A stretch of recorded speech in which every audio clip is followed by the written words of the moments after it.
আসসালামু আলাইকুম। নতুন শিক্ষায় এই উপদেষ্টা ওয়াহিদ উদ্দিন মাহমুদ কে ছিলেন?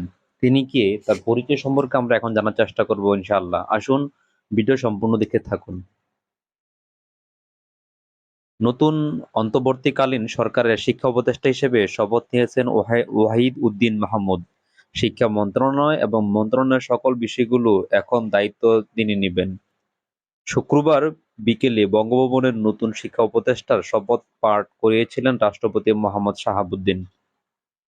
শপথ অনুষ্ঠানে প্রধান উপদেষ্টা ডক্টর মোহাম্মদ ইউনূস উপস্থিত ছিলেন। এর আগে শিক্ষা মন্ত্রণালয়েও প্রাথমিক ও গণশিক্ষা মন্ত্রণালয়ের দায়িত্ব নিয়েছিলেন প্রধান উপদেষ্টা ডক্টর মোহাম্মদ ইউনূস।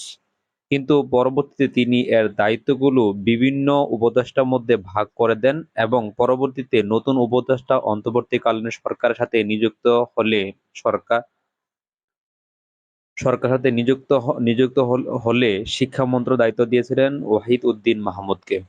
১৬ আগস্ট সরকারের ৪ জন নতুন উপদেষ্টা শপথ গ্রহণ করেছিলেন। এর মধ্যে অধ্যাপক ওয়াহিদ উদ্দিন মাহমুদের পরিচয়।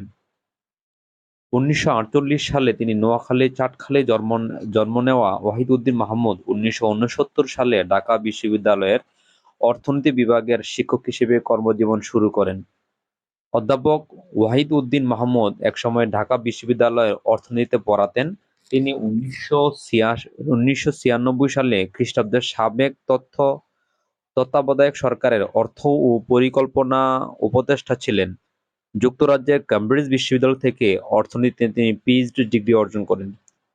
তিনি ব্রাহ্মণবাড়িয়ায় শৈশব পার করার এই অর্থনীতিবিদ বাংলাদেশের এনজিওগুলোর ক্ষুদ্র ঋণ কর্মসূচিতে অর্থায়নকারী শীর্ষ সংস্থা প্রতিষ্ঠান চেয়ারম্যান ছিলেন।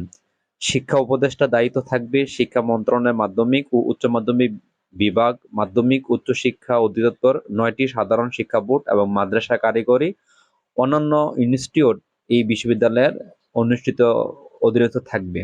আশা করি আপনারা বুঝতে পারছেন আমাদের এই শিক্ষাবিদ নতুন শিক্ষামন্ত্রী ওয়াহিদ